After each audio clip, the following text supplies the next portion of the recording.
পাকিস্তানে গিয়ে পাকিস্তানের মাটিতে এক ঐতিহাসিক জয় পেল বাংলা টাইগার্সরা। এতে আপনি সবচেয়ে বেশি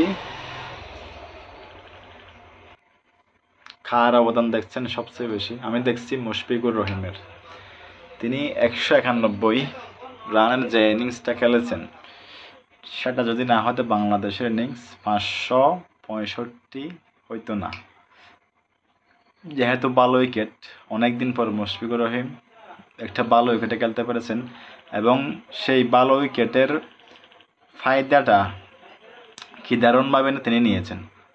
মোমিনুল 50, লিটন দাস 56, তারপর মেহেদি মিরাজ 77, তারপর সাদমান প্রথম ইনিংসে করেছিলেন 91। তারা দারুণভাবে কি সঙ্গ দিয়েছে মুশফিকুর রহিমকে। আর সাকিব আল হাসান আর মেহেদি হাসান মিরাজ মিলে 7টা উইকেট তুলে নিয়েছে। ওইদিকে পাকিস্তান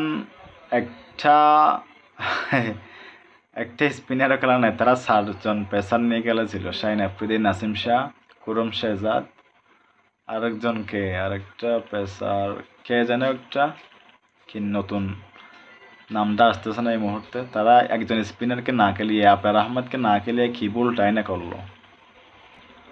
অনেকেই আমরা মনে করেছিলাম ম্যাচটা হয়তো ড্র হয়ে যাবে, কিন্তু শেষ দিকে এসে পাকিস্তানের একের পর এক উইকেট পড়তে থাকে। সেই সুবাদে বাংলাদেশ ম্যাচটা দারুণভাবে জিতে যায়। অভিনন্দন বাংলাদেশ।